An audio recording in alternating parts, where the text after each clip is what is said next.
Hey all, it is Tata's Tuesday. I think the lighting's getting better.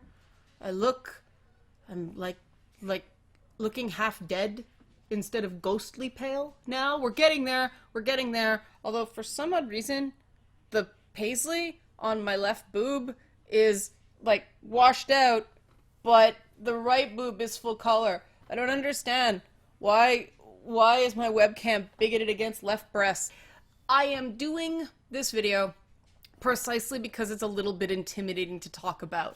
And I realized that impulse, that desire to sit down, shut up, and not speak because it's too much trouble, is precisely the reason I should talk about it. Because it's about freedom of speech connected to the whole Bill Maher, Milo Yiannopoulos, Jake Tapper, pederasty, kitty porn drama that just exploded over Twitter last night when I was too busy being excited about Horizon Zero Dawn. But people asked, and I think my opinion may surprise some people and not in the way you may think. So I'm going to attempt this, and I wrote it out because I wanted to be very particular with my language. I'm still going to goof on it because it's me, but I know word choices matter here, so I wrote it out, and it's kind of long, so I'm just going to rip into it and read it and hope you like it. Please, please, please stay calm. This is not an issue worth going to war over, and we should be able to talk about this without it becoming World War V. And this is precisely why I think this is a good experiment, right? Right. Okay, here we go. I called it How Everyone in the Media is Missing the Point on Bill Maher, Milo Yiannopoulos, and Free Speech. While finishing up my Horizon Zero Dawn video last night, I noticed that Milo was trending on Twitter. I'm sure Milo Yiannopoulos is thrilled that he's so infamous. He's recognized by a single name, like Madonna and Cher. The reasons for this, though, are puzzling to me, not least of which because I had my own run-in with El Milo a few years back. Ironically, it was because I challenged him on editing evidence in pieces he wrote for Breitbart.com. The very accusation he's now leveling at the press at large now that they ran a gotcha on him. If you missed the latest drama, Jake Tapper found some incendiary comments that Milo Kuhn had made about pederasts. That's men who have sex with barely legal or not quite legal young men, boys. It's right on the boundary. Of course, Jake Tapper, being Jake Tapper, took these troll comments designed to cause offense as something very, very serious and 100% earnest. Now, the fact that the Milozilla is decidedly unserious at the best of times doesn't mean he can't cause serious trouble, but this whole blow-up is decidedly lacking in scope and perspective, so let's establish that right here. No one is saying that Milo Yiannopoulos is actually a pedophile. Like, let's not go there. We've been down this road in gaming too many times. Let's not go there again, right? I know you're with me on that. And that doesn't mean that you can't complain about him joking about it. That's a separate issue. But let's just lay the facts out. Facts are good. Because Lord Milo Mort pretends to be a lot of pretty bad things. His public persona is one of racism, sexism, homophobia, transphobia, Islamophobia, and so on and so on and so on. I don't claim to have any idea what his personal opinions really are, because no man who calls a transgendered woman a man confused about his sexual identity, while he himself is wearing a giant string of pearls, should be taken at all seriously. He's Al Bundy with Flock of Seagulls hair. And for the record, that's not making fun of his appearance. That's contextualizing the inflammatory, insulting, demeaning, and flat-out wrong shit he says. The Big Milowski is a deliberate personification of gay male stereotypes, which is why I have no idea why anybody takes him seriously, never mind riot over him at a university or put him on premium cable. Granted, I don't understand the phenomenon of Lena Dunham either. More on that in a bit. As Milo Bear is fond of letting people know, I'm far too old to understand this millennial fixation on human train wrecks who deliberately make themselves look foolish to blunt any and all serious criticisms of their incendiary public statements. Again, more on that later. That being said, the guy has to make a living, right? Got himself a book deal, big based on the controversy he incites. A big fat book deal, good for him. He gets US TV time, so he can feign being a protector of cisgendered women and girls against evil trans women. Good for him. Free market capitalism. Good stuff. Things can eventually meander around to Larry Wilmore telling him to go fuck himself, so that liberals everywhere can feel like they did something great. Okay, that's entertainment, but this isn't political commentary. This is Monty Python sketch level farce. Now, okay, to give credit to Larry Wilmore, he had Milo Chan's number right from the get-go on Bill Maher's show. He wouldn't let him interrupt. He didn't let him get under his skin. And he stuck to the facts when the Meister fell back on his favorite tactic, spewing out a fountain of shocking words the second his manipulation of statistics got challenged. Intelligence officer Malcolm Nance similarly got the My Shishi's number and went benevolent alpha dog on him, and My Berry Shortcake was all demure and batting his eyes at him within 3 exchanges. When none of that worked, the legend of Milo performed his signature move. The flat-out, derivative, decidedly unclever insult. In this case, he announced that the panel made up of a U.S. intelligence expert and a former U.S. congressman, as well as Wilmore, who's a critical driving force behind pretty much every comedy show starring black people on U.S. television since In Living Color. Well, Milowski decided the panel was just stupid. And that was when Wilmore told 3 Milo Island to go fuck himself. And then Bill Maher lent his tepid support to the statement, and Milo just seemed to relish the fact that the entire panel was behind him self-copulating. He seemed to only get the bile rising again when Leslie Jones was brought up. And I thought that was interesting that he seemed actually invested in defending that nonsensical statement that Leslie Jones is barely literate. Does someone want to break it to him that all that yelling she does on Saturday Night Live is initially presented to her in script form?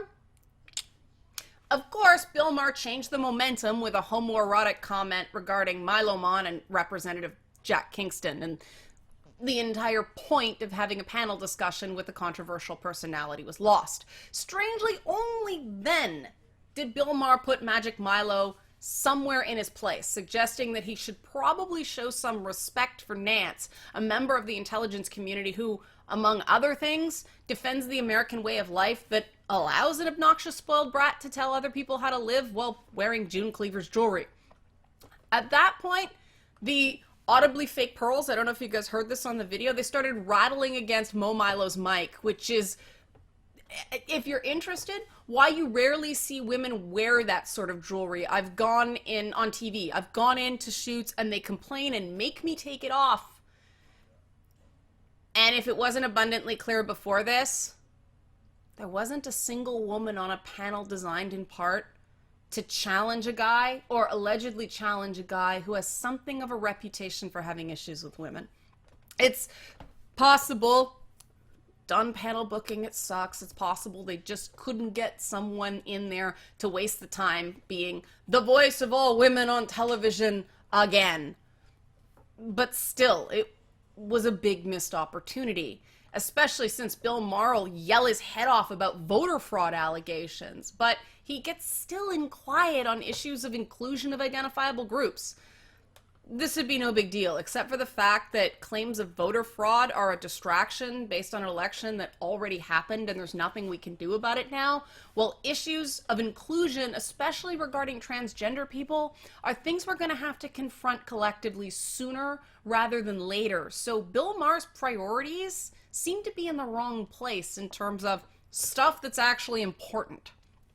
But that's just the beginning of the wrong with how Bill Maher chose to handle this episode of his show. And none of it has anything to do with booking Milo as a choice of controversial guest, because Jack Kingston was an equally vocal Trump supporter, and he showed an ability to have a civil conversation with people who disagree about politics, and Bill Maher went harder on him than the guy who was spreading alternative facts and also insulting the rest of the panel. In fact, there's actually more evidence to support Jack Kingston's view on alleged voter fraud than the Milo Meisters' claim that trans women skulk women's bathrooms looking for vagina-bearing prey. In fact, statistics actively go against Y the Last Man's claim. According to a 2013 UCLA law paper, 54% of transgender respondents cited health issues, get ready for it, connected to lack of access to public bathroom facilities. I'm talking about things like dehydration, kidney and urinary tract infections. People are having to hold it because they actually get barred from using bathroom facilities. And that being aside, if you're not with me there, if you don't buy it, or like, I don't believe it, fine, fair. But think of it this way. This whole think of the women and children bathroom argument is very much connected to the false social belief that there's something inherently predatory about men. You don't hear people arguing about women using the men's room. That happened last year at E3 at the Sony party, and the world didn't end. This is a fight about men going into the ladies' room and claiming that they're transgender when they're actually just a creeper. There's a big inconvenient assumption there. The problem with Bill Maher's position is that he claims to advocate for freedom of speech, but he jumped in and saved his Milo muffin every time his speech was going to result in actual meaningful consequences. Go fuck yourself became the level of the debate because it was rare anyone could get more than 3 words in before someone with the name beginning with M interrupted them. Maher was strangely protective of his pearl-wearing guest when he should have treated Moni M like an adult and let him roll around in the debate bed he just thoroughly and repeatedly shat. Actual consequences make for good television, and it was what HBO's premium cable audience wanted to see. Never mind that Maher's past high-energy benchmark was double-teaming Ben Affleck with Sam Harris. Instead, any real challenge to the magnificent Milo was relegated to a YouTube clip, not the show itself. On the HBO program, based on what I saw, the My Dog went one-on-one with Bill Maher, and they basically just agreed that Muslims suck. I'm being glib there. But really, it was nothing burger television. It wasn't terribly funny. It wasn't terribly illuminating. What it was thoroughly and resoundingly predictable. The best segment, and actually the entire package of that show, was near the end of the YouTube clip when Malcolm Nance would not take Jack Kingston's crap regarding WikiLeaks.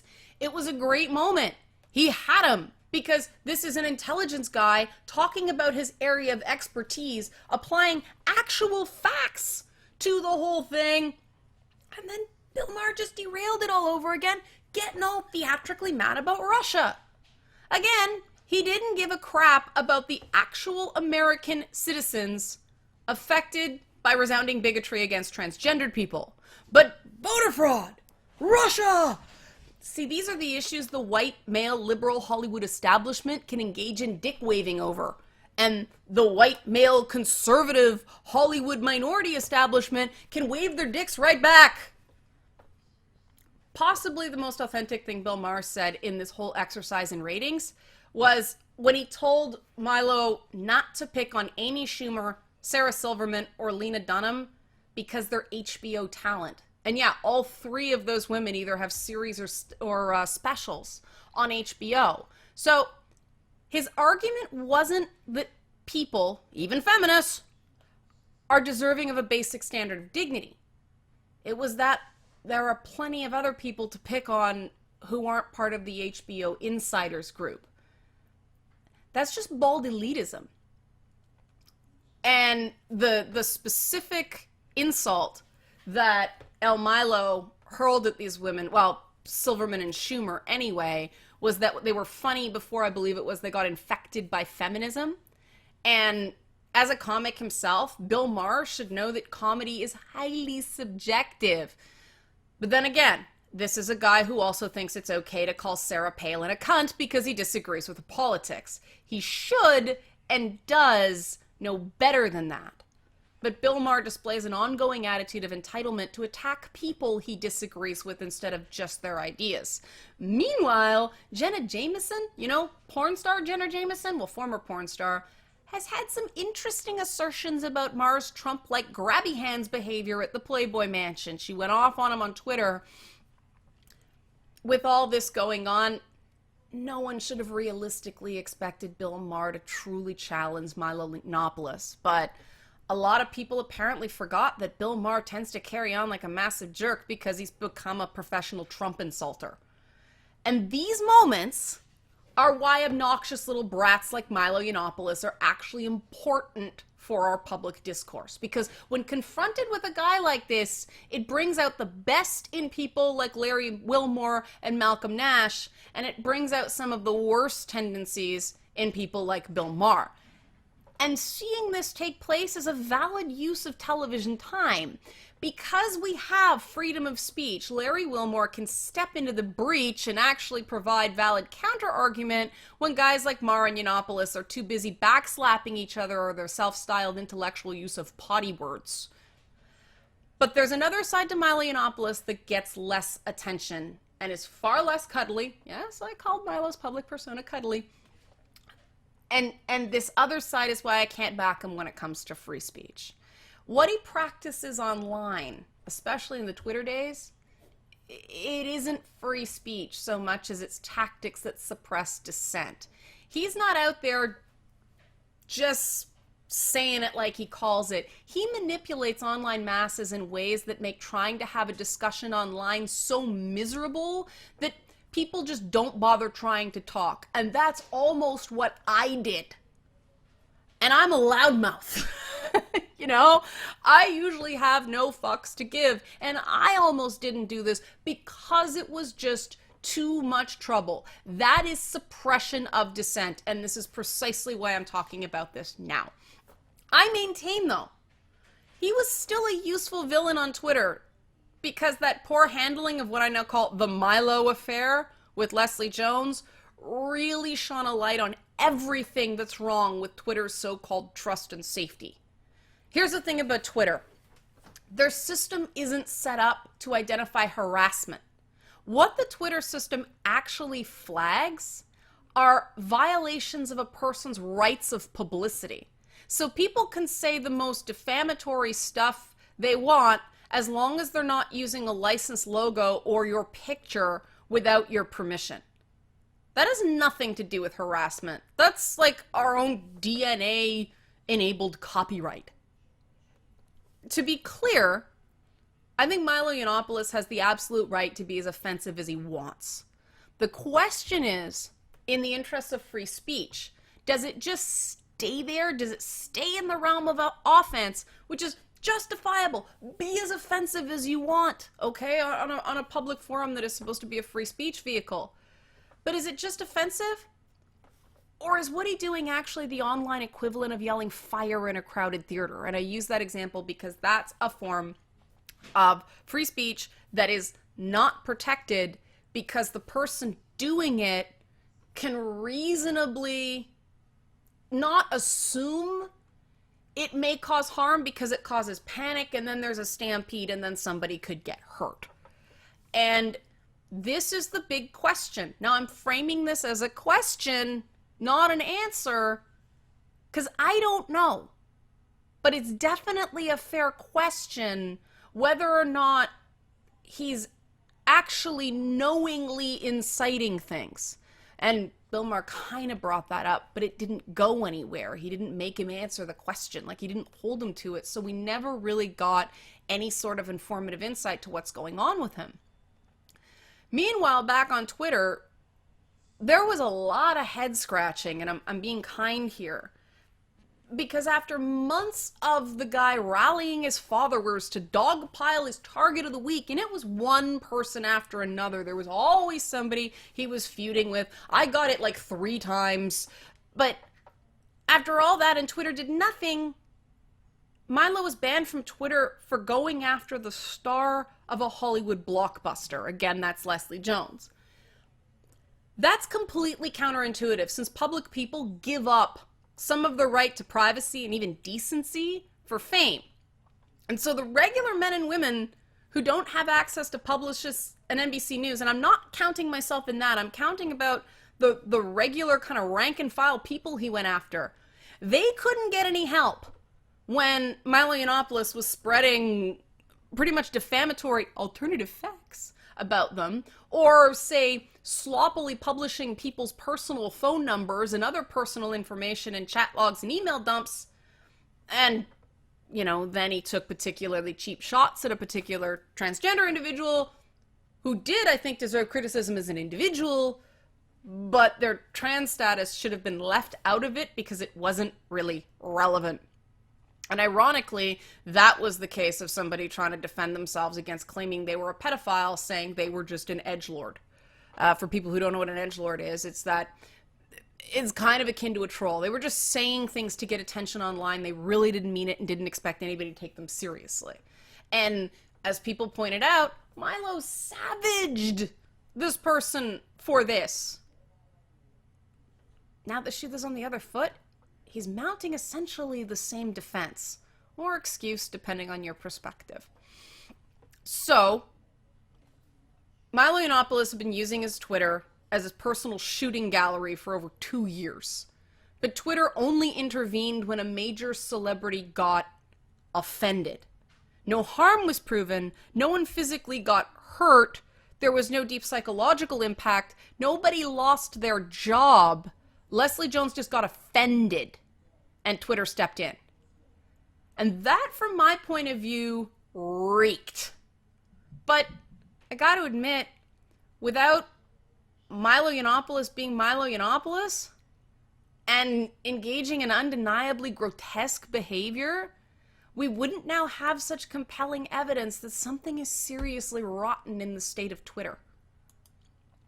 And I'm saying this, I'm sure there's people already going, how could you? What he did to you? Yeah, Milo Yiannopoulos sorely tested my own stomach for free speech. For people who don't know, and this is the short version, after a dust-up over me saying you're editing evidence and him saying, I'll get to what he said in a bit, but he personally incited the owner of an online tabloid to, quote, bury me. And this website, hijacked by a troll group with the owner's blessing, this website published a completely false story alleging that I used to be a stripper, which didn't go over too well because people know me and point out, Leanna, if you'd been a stripper, we're pretty sure you would have told us, which is true. But the thing that really pissed me off is it attacked my near 70-year-old mother. And I think even Milo at this point, based on the stuff that leaked, I think even he knew this had gone too far because he distanced himself from that, claiming that apparently telling someone to bury a person can also have various benign meanings. I'm being glib here, but this is where I'm coming from on this. And in my opinion, when you go after someone's elderly mother, this isn't just offensiveness, and this isn't free speech. When you're getting proxies to attack someone because you don't like them, this is a back channel online proxy war against people that people like Milo view as ideological enemies. In my case, yes, I directly challenged him, but a lot of people directly challenge him. The only thing I can figure out that sticks in his craw about me is that I self-define as a feminist. Even though I'm not a third-wave sex-negative feminist, and I've been pretty clear about what my views are, and I've been critical of feminism, this is a blood feud at this point. And for some reason, Milo Yiannopoulos seems to save his greatest vitriol for women of both the trans and cisgendered variety or the men that are pretending to defend us when Milo's not doing it. And to be clear, free speech allows him to do that. Where I'm going, is, do you notice what's not happening? What's not happening is an effective counter-argument for all this, pseudo-fictionalized nonsense. At least in my case, it was completely fictional. They claimed I was abused as a kid by an uncle, and pure fiction. But free speech allows you to lie. But in light of all this fictionalized nonsense, there's no effective counterargument. Why? Because meaningful dissent is effectively being suppressed. So instead of getting an actual dialogue on points and issues and confirmed, verified statistics, we get these periodic doses of theater of the absurd. And I could write an entire book on this subject. Maybe I should, but I don't have rich friends giving me a book deal. I'm kidding, that's just a joke. Instead, just give me a few more minutes and let me give you some food for thought on this issue. And then maybe if somebody's out there thinks this would make a good book, hey, we can work on it. There are two competing principles at play when it comes to freedom of expression, right? The actual laws governing public speech and the philosophy of free speech, which is far more widely applied in places like Twitter. Freedom of speech law only applies to limits on government control of public speech. If it applied equally to corporations and individuals, no non-disclosure agreement would ever hold up in court. They'd be useless, because a corporation couldn't compel someone to speak or not to speak, right? Similarly, when it comes to the media, specifically for-profit media, but any media, no media outlet is compelled to publish anything, as I have been told numerous times by various video game websites who veto my less comfortable opinions and call it the editorial process. This thing is full of air quotes, isn't it? Now, again, I recognize that that's the right of these sites. And that's a big reason why I chose to focus on my independent work. But anyone who writes for a living knows that monetized speech is far from free. And this, yes, I'm getting to it, has been the serious concern of many gamers for the past few years. They object to the idea that publications are artificially picking, in their opinion, winners and losers instead of facilitating an open marketplace of ideas. And these gamers were themselves subjected to tactics intended to suppress dissent. And that's how Milo Yiannopoulos established a temporary foothold in the gaming community. It wasn't that gamers thought he was great. The people I talked to, they knew he lied. They knew he insulted. They knew he didn't play fair.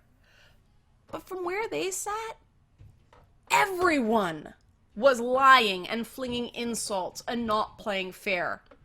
And at least the associate Breitbart editor, who'd come out of nowhere, was giving them a hearing when they felt no one else would. Gamers aren't stupid. We're not uniformly racist. We don't en masse hate women, or gay people, or Jews, or trans people, or anyone else. We're just used to being picked on.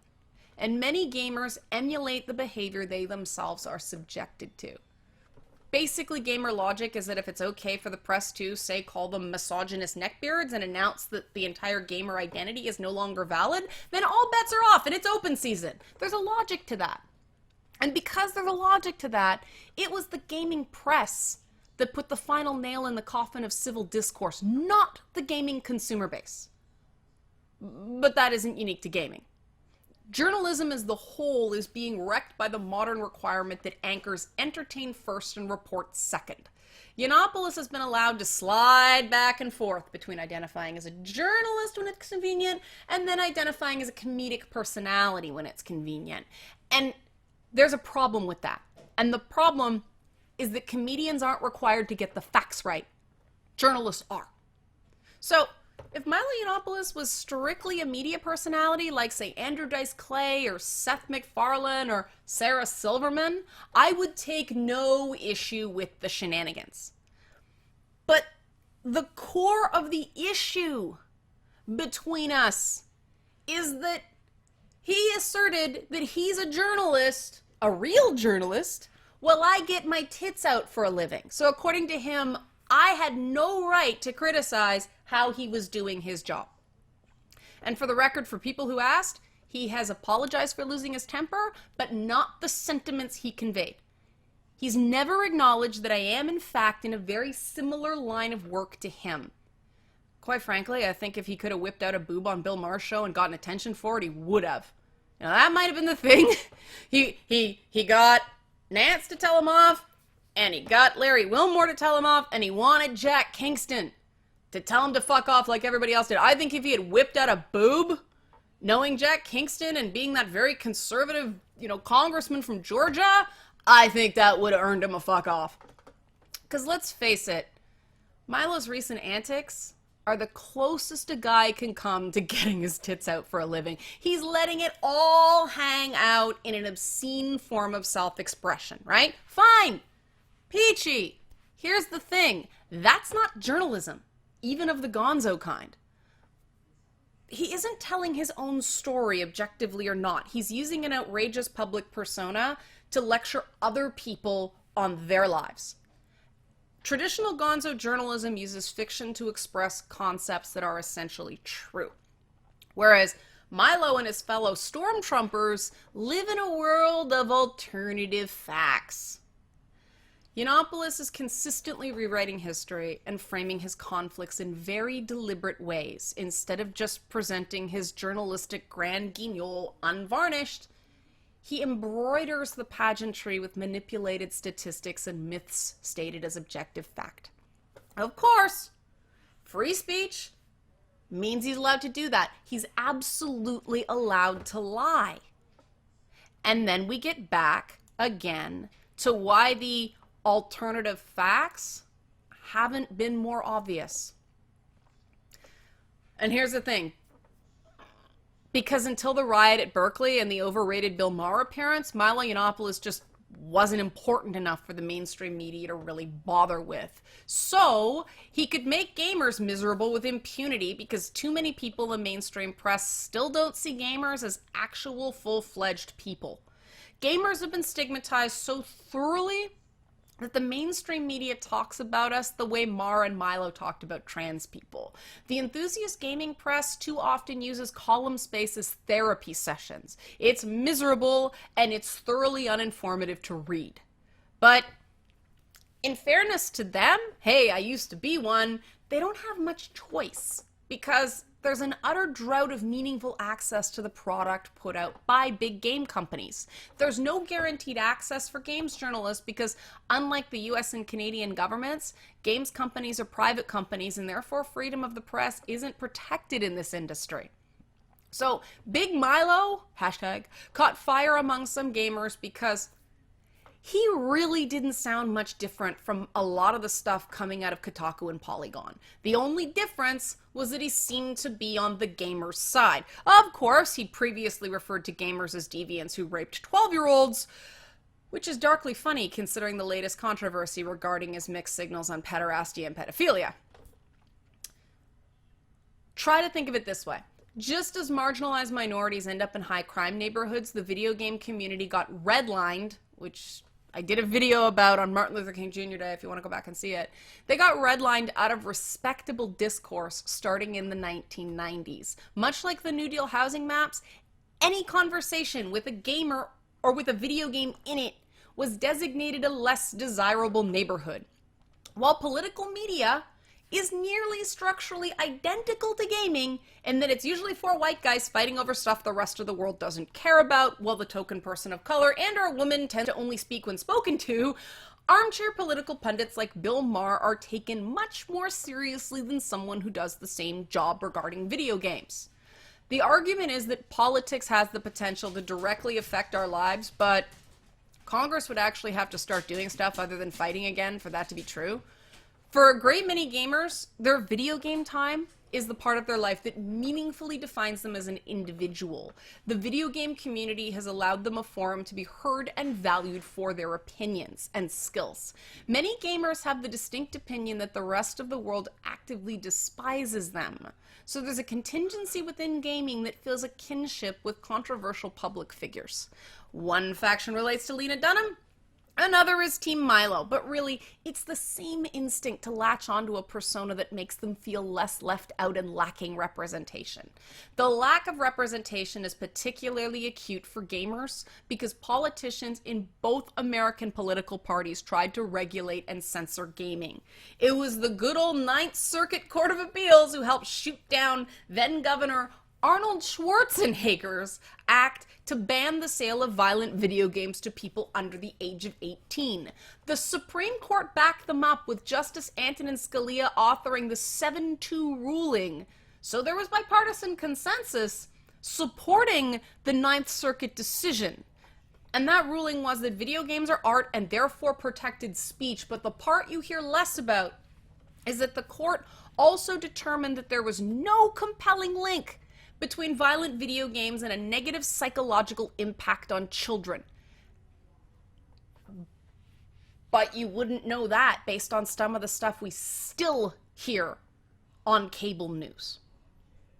But getting back to the Schwarzenegger thing, the fact that even the face of ultra-violent beefcake cinema was siding against video games, stuff like this left a profound distrust of the government and the establishment and the elites as a whole in many gamers.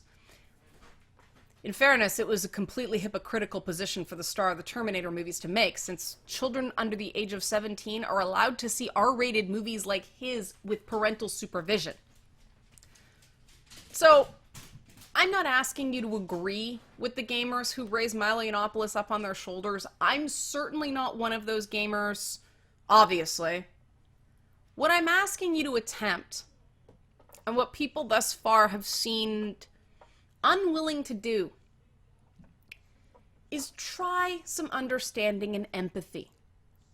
Nothing is served by turning a potty-mouthed gadfly into some sort of supervillain, and it's just categorically false that the alt-right gestated in the video game community.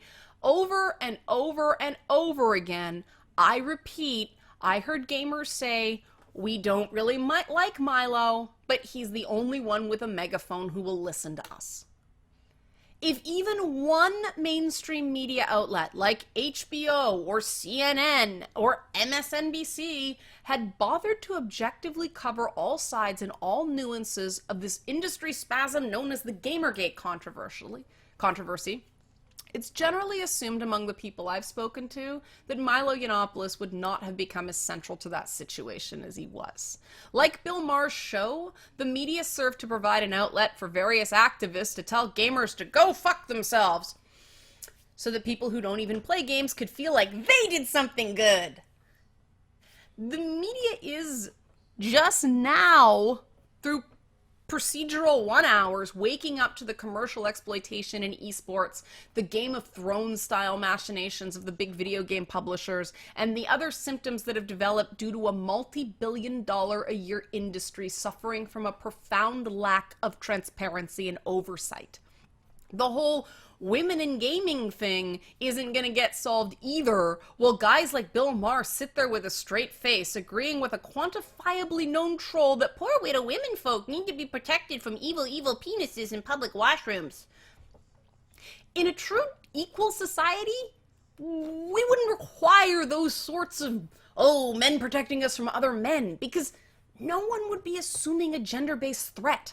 But Bill Maher only seems interested in really defending women who have shows on HBO, even though politically engaged celebrities like Sarah Silverman and Lena Dunham should be open to criticism, since they, like Milo Yiannopoulos, cross that border between performer and artist when they spoke at the Democratic National Convention. That's Silverman and Dunham.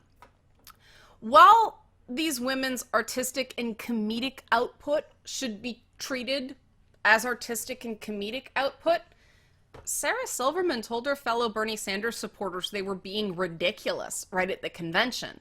And of course, Lena Dunham has a lengthy track record of ridiculous statements and some flat-out untruths.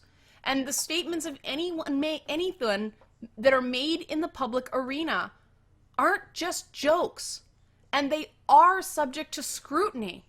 Which is why comparing Milo Yiannopoulos to Joan Rivers was an especially asinine argument on Bill Maher's part. Milo Yiannopoulos is, according to his own insistence, a real journalist. So he should be treated like one and held to account, not given the increased latitude granted comedians. Because comedians contextualize controversial, inaccurate, exaggerated, and downright dishonest comments as jokes, not alternative facts. If Milo Yiannopoulos decided tomorrow that he was, in fact, an observational humorist, that's a very different thing than claiming to be a journalist. And then he could go on television and, repeat all his stuff and say what he wants about transgender people. And it's not seen as somebody with the public trust to report the news. Another thing, Yiannopoulos' claim that transgender status is a mental illness, I don't know why he keeps making that argument, because that doesn't absolve him of wrongdoing here. The FCC is covered by the Americans with Disabilities Act. Perhaps he doesn't know that because he's from England and does most of his stuff on YouTube. But the ADA, which the FCC is covered by, prohibits discrimination against people with physical and mental disabilities, and that includes mental illness. And his assertion, unchallenged by Bill Maher, was that any mental illness would definitively make a person a predator. And that's discriminatory because it's false. Bill Maher can't continue to claim the intellectual high ground on his show while he sits there seeming unaware of this fact. Are you noticing a theme here? That Milo can come on and say what he wants and be Milo and whatever, but it's the responsibility of the host to insist that big claims require big evidence. Then again, Bill Maher, by his own words, seems to be of the mindset that it's just all about, if you call Caitlyn Jenner a man, you get in trouble. That's not a progressive stance. You don't call Caitlyn Jenner a man because Caitlyn Jenner is not a man. To call her a man is to engage in the marginalization that Larry Wilmore cautioned against. I guess they were just too busy giggling and touching each other to listen to him. What was with that touching? I don't know. Believe it or not, it was actually Gamergate that sensitized me to how serious attacks on identity can be. I'm so used to being told that I don't exist somehow that I was out of touch with how psychologically scarring it can be for some people. And I, like many others, wasn't very sensitive to the pro-Gamergate viewpoint at first. I'll be the first to admit that. I was like, what? Huh? Whatever. It was only because I was doing my job that I was like, tell me the other side. I was like, this is nonsense. It took me months of talking to people to understand that the reaction to the gamers are dead sentiment wasn't one of offense or outrage. It was in many cases one of hurt and fear. And that's very different. Some gamers felt like the establishment of their favorite hobby was telling them that they were subhuman. And at the core of progressive philosophy is the belief that no one should be made to feel that way. There are ways to disagree with ideas without marginalizing and dehumanizing people. But the regressive tendencies of modern politics have left both Lena Dunham and Bill Maher in a state of cultural blindness and deafness that's unique to the wealthy. Both of them were born into families connected to the media, granting them an insider status that made everything else they've done that much easier. You would think that after Hillary Clinton's pretty bruising, embarrassing loss to Trump, Lena Dunham would do some soul searching. You would think that after the mosque shooting in Quebec, that maybe Bill Maher would cool his rhetoric a little, the one that wobbles between dislike of Islam and derision of actual Muslims. But what they share with Milo Yiannopoulos is the reality that they will never personally experience the depth of the pain their words cause other people, because they live in an elite bubble created by the Western media. The world works for people like them because they're insiders to the system. They understand the systems and structures of power and navigate them comfortably. That puts them in the minority. The average person today, especially the average young adult, lives in a perpetually precarious employment state and therefore never feels remotely financially secure with student debts and all this other stuff. Because of this, these millennials need a profound sense of belonging to cushion them when they hit the bumps of modern economic realities, which are, short-term contract jobs punctuated by scary periods of unemployment. I've got friends who are going through it right now. Financial instability destroys civility. And this means that the same words mean something very different to elites like Bill Maher, Lena Dunham, or Milo Yiannopoulos than they do to a regular person just struggling to get by. And so these media elites believe that they're on opposing sides, but they're really not. They're just at different tables in the same exclusive club. And that's why they can say horrendous shit to each other and then laugh it off, because their money negates the worst consequences of stereotyping and marginalization. They don't have to doubt their existence matters because they're surrounded by media products with their names and pictures on them. They don't have to worry if they can afford healthcare. If they're, they don't have to worry if their government subsidized program is going to get cut, or if Veterans Affairs is going to lose their file on their PTS treatment claim. Oddly, instead of making them cooler about stuff, this seems to make them uniquely intolerant to people who are different but not rich. And I can say this because I grew up in a racially marginalized neighborhood and experienced firsthand the benefits of white skin and English as a first language. Can't speak for everywhere, but in that neighborhood, it mattered, and I just can't unlearn that. On the bright side, I was also surrounded by Muslim kids at my school before the whole radical Islamic terrorism thing got going, and so I got to see firsthand the peaceful, progressive practice of Islam that guys like Bill Maher and Milo Yiannopoulos don't seem to want to acknowledge exists. Religion has a very different role in the lives of poor people. Youth groups run by local places of worship can give kids that important sense of safety and belonging. Now, unfortunately for me, I was caught between a bunch of different worlds culturally, and religion was one of those gaps. I was one of those gamer kids who didn't much matter to anyone except other gamers. I credit video games for teaching me that if you're good at something, decent people will appreciate you for it, even if they don't entirely understand you. But if you talk to someone the way people on Bill Maher's show talk to each other, you'd get your ass kicked in my old neighborhood. In order to talk like that at Jane and Finch, you needed a tangible skill beyond the power to annoy. That's why skills matter. You can't fake the ability to dunk or freestyle. You can't pose or front on those skills. That's why ballers trash talk and rappers do diss tracks. Their skills have granted them a voice. And they're allowed to do that because they had to get the skills first. There's a certain respect there. For someone who grew up marginalized, pulling a Larry Wilmore and telling some punk ass to go fuck himself, that's empowering. Precisely because you're in a place where no one will arrest you or throw you out or physically beat you for saying that. It's a measure of equality for some people. And, I'm aware, even at, my modest level in the media, how much more control I have over my own self-definition than when I was younger. The opinions of other people literally matter less to me because they don't control if I get or keep a job, because I can create my own. I already have the mortgage. College admission, yeah, I went through being poor and not being able to go to school, the whole loan thing.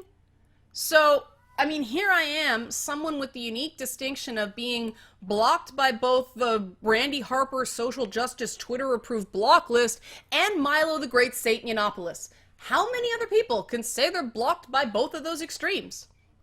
Of course, they still take indirect pot shots through their followers, but if there's all these supervillains that are running away from me, what does that make me on the internet? I'll let you fill in that blank. All I'll say is, among other things, I'm a beneficiary of free speech. I was a poor kid in the hood with skills, and I managed to convince those into a decent career even though I couldn't afford college and had no industry connections. But free speech is a lot like right-of-way in driving. You have to take it for it to mean something. That is the major benefit of growing up rich and connected.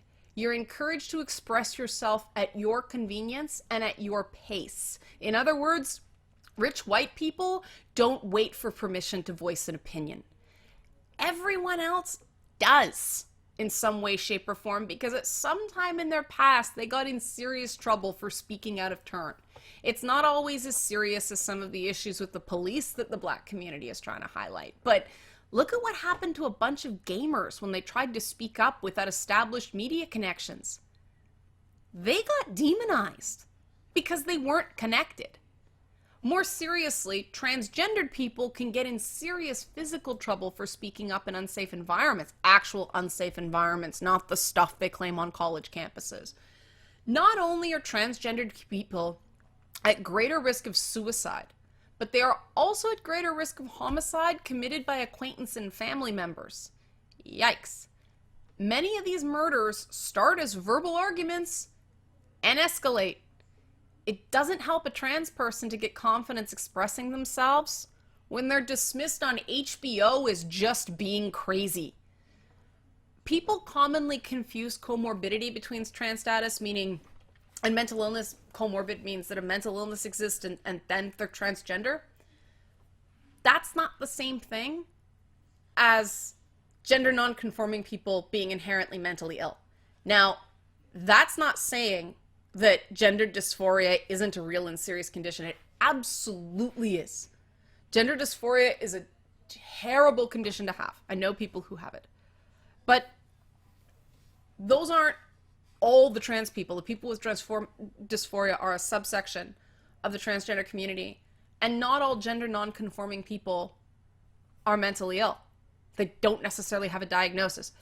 Hell, gender non-conforming is such a catch-all term. Me being female and liking violent video games is considered gender non-conforming by some.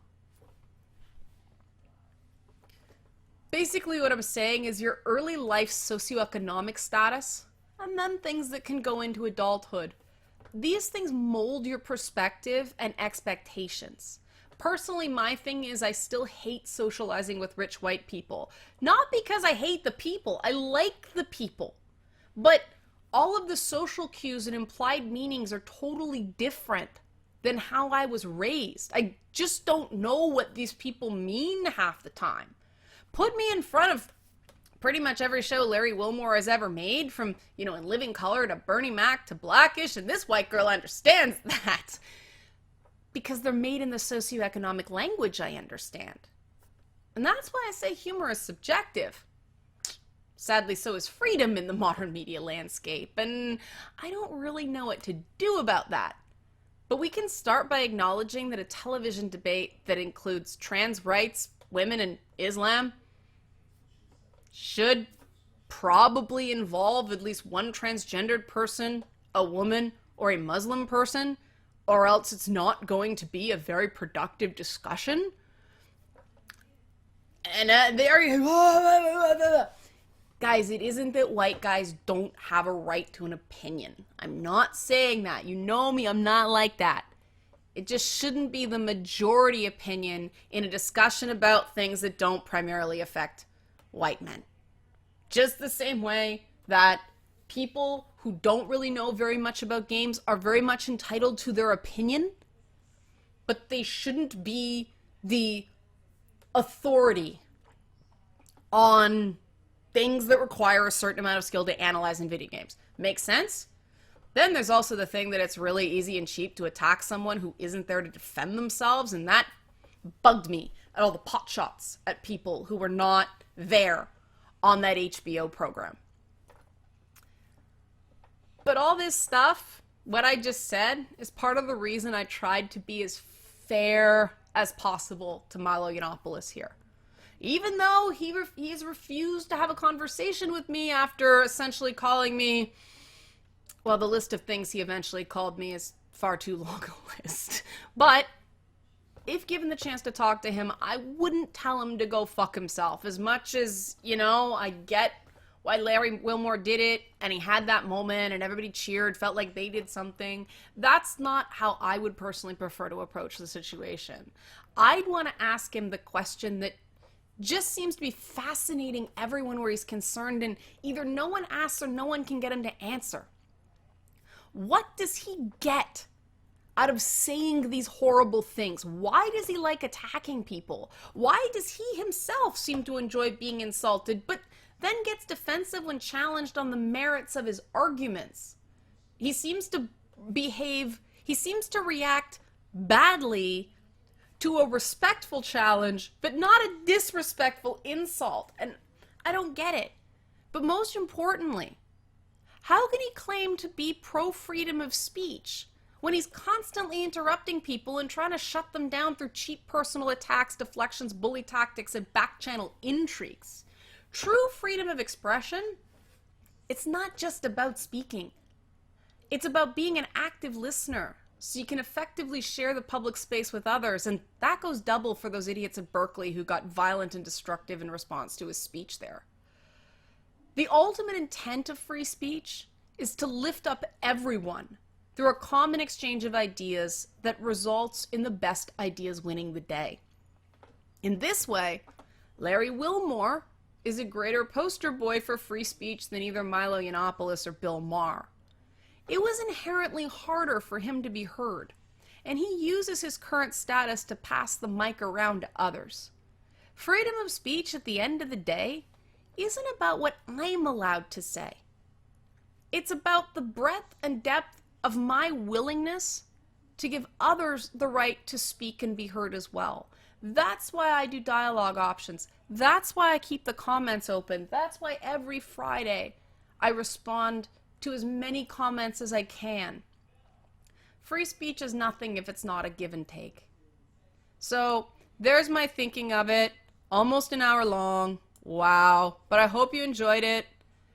Don't freak out. Don't freak out. You want to be like the Moogle instead of blah, like the rabbit. Moogle. Not bah.